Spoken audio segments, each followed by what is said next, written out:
अस्सलाम वालेकुम। जैसा कि पहली क्लास में जो है हमने लाइंस के बारे में सीखा था कि आप लाइंस के थ्रू जो है वो किस तरह से प्रैक्टिस कर सकते हैं, और आज की क्लास में हम उसी को कंटिन्यू करेंगे कि आपको लाइन वर्क करने का क्या बेनिफिट हो सकता है, कि ये लाइन वर्क प्रैक्टिस जो है आपकी स्केचिंग में किस तरह से हेल्पफुल साबित हो सकती है। तो चलिए फिर आज का लेसन स्टार्ट करते हैं। आज हमने क्या करना है, पहले हमने लाइंस जो है वो की थी ड्रॉ। जैसे मैंने आपको कहा था कि 100 टाइम्स आपने लाइंस की प्रैक्टिस करनी है, और आज के लेसन में आपने क्या करना है, जो बेसिक हमारी शेप्स होती हैं उनकी प्रैक्टिस करनी है। फॉर एग्जांपल जैसे कि मैं आपको बताऊं कि ये सर्कल है, ठीक है, तो आपने जो है वो सर्कल को इसी तरह से रैंडमली करना है, इसकी प्रैक्टिस करनी है। 100 टाइम्स आप जो है वो इसकी प्रैक्टिस कर लें, ठीक है। तो आपने इसी तरह से पहले इसको अपोजिट साइड पे अब इसको करना है, तो आपने इसी तरह से इसकी जो है वो प्रैक्टिस कर लेनी है, ठीक है। एक तो आपने इसकी प्रैक्टिस करनी है, उसके बाद आपने ये करना है कि जैसे ये ट्रायंगल शेप होती है, ठीक है, आपने ट्रायंगल शेप जो है वो बनाने की ट्राई करनी है, ठीक है। इस तरह से मतलब उसकी प्रैक्टिस करनी है, जैसे आप रफली कर सकते हैं, उसको कोई नीट इस तरह से ड्रॉ करने की आपको ज़रूरत नहीं है। तो उसको आप इसकी भी तकरीबन आप जो है वो 100 टाइम जो है वो इसकी प्रैक्टिस करें। उसके बाद हमारा आ जाता है रेक्टेंगल शेप। जैसे फॉर एग्जांपल कि ये रेक्टेंगल शेप है, ठीक है, आप जो है वो इसकी भी प्रैक्टिस करें। आप 100 टाइम्स ही आपने जो है वो इसको भी रिपीट करना है, ठीक है, फिर इसके अपोजिट साइड पे, ताकि आपके हाथ की मूवमेंट जो है वो आपकी जो है वो इम्प्रूव हो इस वर्क के साथ। ये कर लेंगे। उसके बाद आप करें इसका, जैसे कि हमने ये कर लिया है बॉक्स की हम करते हैं अब, जैसे कि ये बॉक्स है, ठीक है, तो आपने जो है स्क्वायर इस तरह इसकी प्रैक्टिस भी करनी है। उसके बाद क्या आ जाता है हमारा राइट ट्रायंगल, ठीक है, जैसे ये राइट ट्रायंगल हो गया, ठीक है, इसकी शेप की आपको ना प्रैक्टिस करनी है 100 टाइम। अब हम ये देखते हैं कि ये शेप जो है हमें किस तरह से स्केचिंग में हमारे लिए जो है हेल्पफुल साबित हो सकती हैं, ठीक है। जैसे कि हमने इसकी प्रैक्टिस कर ली है, तो ये शेप जो है वो किस तरह से हमारी स्केचिंग में जो है वो यूज़ हो सकती हैं। तो अभी मैं आपको इसके थोड़े से एग्जाम्पल्स देती हूँ।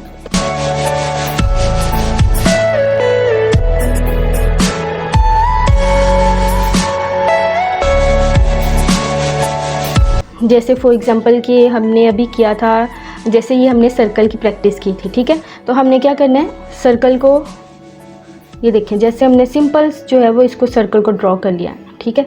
अब इसको जो है रेज़र का हम यूज़ नहीं करें मैं आपको, क्योंकि एक सिर्फ बता रही हूँ कि ये किस तरह से आपके लिए हेल्पफुल साबित हो सकता है, ये कोई नीट वर्क नहीं मैं कर रही, ठीक है। ये सर्कल कर लिया, उसके अंदर हमने क्या किया है, 2 छोटे और सर्कल्स बना लिए हैं, ठीक है। अब ये स्ट्रेट लाइन हमने जो लास्ट प्रैक्टिस की थी वो लगाई है, और ये थोड़ा सा हमने कर्व में लाइन लगा लिया, ठीक है। तो ये क्या बन गया, हमारी एक स्माइली बन गया। अभी इसी को अगर मैं कंटिन्यू करूं, जैसे फॉर एग्जांपल कि मैं अभी कुछ ले लेती हूं, जैसे मैं ये रेड कलर की मार्कर ले लेती हूँ, ठीक है। तो इसको हम अगर इसी के साथ ड्रॉ करते हैं सिंपल, वैसे तो स्माइली जो होती हैं वो येलो में होती हैं, लेकिन मैं वैसे आपको बता रही हूँ ताकि आपको क्लियर जो है वो नज़र आ सके वीडियो में। तो ये 2 छोटे और हमने सर्कल्स बीच में ड्रॉ किए हैं, सिंपल लाइन लगा लिया, उसके बाद ये कर्व लाइन लगाई है, और ये हमारी जो है वो एक स्माइली बन गया, ठीक है। तो इसमें कलरिंग वगैरह जो है वो बाद में आप कर सकते हैं, लेकिन ये क्या होगा, ये सिर्फ शेप्स के थ्रू बनी है, ठीक है। इसमें सिर्फ हमने शेप्स यूज़ किए हैं, सर्कल शेप यूज़ किया, स्ट्रेट लाइन यूज़ किया और कर्व लाइन यूज़ किया, तो एक स्माइली रेडी हो गया। उसके बाद फर्दर अगर मैं आपको कुछ और बताऊँ, जैसे कि मैं आपको बताती हूँ कि हम एक फ्लावर बनाते हैं, ठीक है। अब फ्लावर के लिए क्या किया, हमने एक छोटा सर्कल लगाया मिड में, ठीक है। उसके बाद हमने क्या किया, एक ये इस तरह से कर्व में लाइन, सिंपल कर्व में लाइन लगा लिया आपने, इसको जैसे हम रफली बचपन में भी हम बनाते होते थे, ठीक है। तो ये हम अगर इस तरह से इसको सिर्फ ये देखें, इसको हमने सिर्फ लाइंस के थ्रू किया, एक स्ट्रेट लाइन हमने थोड़ी इधर लगाई है, ठीक है। और उसके बाद क्या किया, एक कर्व लाइन यहाँ पर, एक कर्व लाइन यहाँ पर, एक स्ट्रेट लाइन यहाँ पर, इससे इसी तरह एक कर्व लाइन यहाँ पर और यहाँ पर एक स्ट्रेट लाइन यहाँ पर। ये क्या बन गया, हमारा एक फ्लावर रेडी हो गया। और ये कैसे हुआ, सिर्फ जो है वो लाइंस के थ्रू, ठीक है। इसमें हमने कोई और चीज़ अभी यूज़ की नहीं है, ये सिर्फ हमारी लाइंस के और बेसिक शेप्स के थ्रू जो है वो ये ड्राइंग बनी है। अब इसके अलावा अगर मैं कुछ और आपको बताना चाहूँ, जैसे फॉर एग्जांपल कि मैं आपको बताती हूँ कि हम एक ये, जैसे मैं आपको बता रही हूँ कि ये एक बॉक्स है, ठीक है, मेरे पास। अब इस बॉक्स के अंदर जो है अगर हम कुछ करना चाहें कि हम कुछ भी ड्रॉ करना चाहें लाइंस के थ्रू या शेप्स के थ्रू, तो हम किस तरह से करेंगे। जैसे कि मैं ये एक सिंपल लाइन लगा रही हूँ, ठीक है, उसके अंदर मैंने ये छोटी छोटी सी लाइंस कुछ और रैंडम लगा दी हैं। उसके बाद क्या करना है, ये देखें लाइंस के थ्रू सिर्फ लाइंस यूज़ हो रही हैं, इसमें कोई भी और ऑब्जेक्ट यूज़ नहीं हो रहा। लाइंस के थ्रू हमने ये माउंटेन्स बना दिए हैं, ठीक है। उसके बाद हमने जो ये कर्व लाइन थी इनको इसी तरह से कंबाइन करके छोटा सा करके तो ये हमने कुछ बादल और ये सूरज सन बना दिया। उसके साथ फिर हम जो है वो इस तरह से करके कर्व और ये बना देंगे और एक छोटी सी कर्व लाइन यहाँ पर और ये हमारे बर्ड्स बन गए।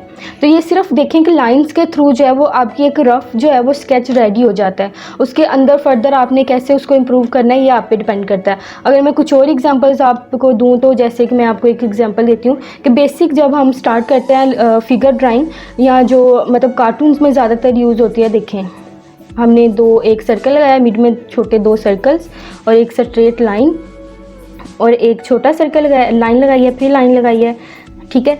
और उसके बाद जो है हमने इन्हीं 2 लाइंस को खींच के नीचे लेके आ गए हैं और फिर 2 लाइंस लगाई हैं, उसको हमने इसके फुट बना दिया और ये इसके बाजू, ठीक है। तो ये एक मतलब आपका रफ जो है वो एक स्केच बन गया। अब इसके अलावा अगर मैं आपको कुछ और बताना चाहूँ जैसे कि मैं आपको बताती हूँ एक बटरफ्लाई होती है। आपने छोटा सर्कल लगाया है पहले, ठीक है। उसके बाद आपने क्या किया है कि एक थोड़ा सा कर्ल में 2 लाइंस लगा दी हैं। उसके बाद उसी को आपने कंटिन्यू किया है कर्ल लाइंस को, लेकिन थोड़ा सा उसको जो है ब्लेंड कर दिया, ठीक है, बन गया। अब इसके अंदर आपने 2 छोटे जो है वो डॉट्स लगा दिए हैं और ये कर्व लाइन एक छोटा डॉट, कर्व लाइन एक छोटा डॉट, ठीक है। उसके बाद आपने क्या किया है, आपने एक यहाँ पर जो है वो इस तरह से ओवल शेप बना दिया है, फिर यहाँ पर जो है वो इस तरह से ओवल शेप बना दिया, ठीक है। और यही आपने जो है वो नीचे एक छोटी सी ये शेप्स बना दिया, ओवल शेप जो मैंने आपको लास्ट टाइम कहा था कि आपने इसकी प्रैक्टिस करनी है, वही है।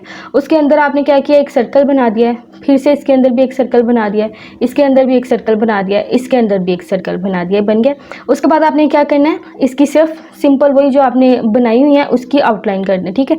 ये जैसे कि मैंने इस तरह से कर दिया, ठीक है। ये आप सिंपल, अब ये इसमें कोई भी आप मेथड कुछ भी यूज़ नहीं कर रहे, सिर्फ आपके लाइंस और बेसिक शेप्स के थ्रू जो है आप उसकी जो है वो एक रफ स्केच जो है किसी भी चीज़ का जो है वो रेडी कर सकते हैं। जैसे कि अब बटरफ्लाई बन गया। अब इसमें आगे जो है फर्दर अभी इसकी शेप भी ठीक लग रही है, अगर आप कलर करना चाहें तो आप इसी में कलर करके जो है इसको आप रेडी कर सकते हैं, लेकिन अगर आप इसमें कुछ चेंजेस करना चाह रहे हैं तो आप कर सकते हैं, ठीक है। अब इसके अलावा अगर आप चाह रहे हैं तो मैं आपको कुछ और 1-2 एग्जाम्पल्स दे देती हूँ, फिर हम जो है वो इसको लेसन को एंड कर देंगे।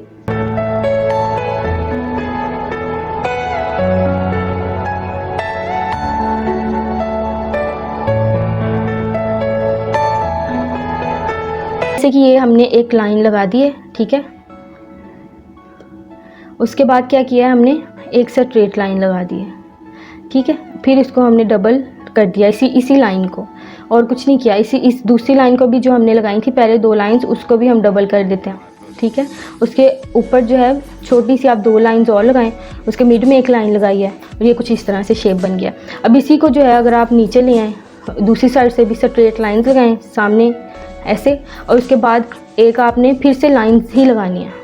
ये दरमियान में आपने डॉट लगाया छोटा सा, या आपने जो है वो विंडोज़ के लिए स्पेस छोड़ दिया है, ये भी आपने विंडोज़ के लिए स्पेस छोड़ दिया है, बीच में लाइंस लगाएं वैसे हमने कुछ मतलब इफेक्ट देने के लिए। उसके बाद क्या करना है, आपने यहाँ पर एक जो है वो इस तरह से कुछ सर्कल बना दें डिज़ाइनिंग के लिए, अगर आप करना चाह रहे हैं तो ठीक है, अदरवाइज़ नहीं। ये नीचे स्टेयर्स के लिए भी आपने सिर्फ लाइंस का यूज़ किया और आपने कोई मेथड नहीं यूज़ किया, इसमें कोई साइंस नहीं लगी कि आप जो है वो नहीं कर सकते या आप मुश्किल है या इस तरह से कुछ है, ठीक है। ये बन गया। तो उसके बाद अगर आप चाहें तो वही जो फ्लावर्स मैंने आपको बताए थे आप यहाँ पर जो है वो उनको रैंडमली लगा सकते हैं, जैसे लगा दिए। अब यहाँ पर देखें कि नीचे ग्रास बनाने के लिए भी हमने क्या किया, रैंडम लाइंस को ही यूज़ किया है, इसमें भी कोई हमारी साइंस नहीं लगी। तो वो इसी तरह से बन गया हमारा, मतलब कि आप इतनी बेसिक लाइंस और शेप से बहुत सी चीज़ें ड्रॉ कर सकते हैं। ये नहीं है कि सिर्फ यही चीज़ें हैं, आपको अपनी इर्द गिर्द जो भी चीज़ें नज़र आ रही हैं आप जो है वो इसको इस लाइंस के थ्रू, बेसिक शेप्स के थ्रू जो है आप बहुत ईजीली जो है वो इनको ड्रॉ कर सकते हैं। जैसे कि शेप्स के थ्रू जो है वो हम ओवरऑल सारी जो ड्राइंग्स होती हैं उनको कवर करते हैं। इसके अलावा भी बहुत सी चीज़ें अगर मैं आपको बताना शुरू कर दूं तो वो फिर टाइम ज़्यादा हो जाएगा, लेकिन आप जो है वो खुद भी ऑब्ज़र्व कर सकते हैं, खुद भी जो देख सकते हैं कि इन चीज़ों के इन बेसिक शेप्स के थ्रू जो है वो तकरीबन सभी चीज़ें बनती हैं। अभी फॉर एग्जांपल मुझे अपने सामने पड़ा एक टेबल पे ग्लास नज़र आ रहा है, कप नज़र आ रहा है, बॉटल नज़र आ रही है, लैपटॉप नज़र आ रहा है। तो इसी तरह आपको अपने इर्द गिर्द जो भी चीज़ें नज़र आ रही हैं आप उनको ट्राई करें, वो सभी चीज़ें जो होती हैं वो से ही बन के जो है वो हमारे सामने आती हैं। चाहे आप कितनी भी एडवांस लेवल की ड्राइंग कर लें, वो भी इसी मेथड के थ्रू ही जाके जो है वो आप कर सकते हैं। ठीक है। तो आपने क्या करना है, अब इन शेप्स की प्रैक्टिस करनी है और इन शेप्स के थ्रू जो है वो चीज़ें क्रिएट करने की ट्राई करनी है, ठीक है। तो अभी मिलेंगे हम नेक्स्ट वीडियो में, तब तक के लिए अपना ख्याल रखिएगा और अपनी प्रैक्टिस जारी रखिएगा। खुदा हाफिज़।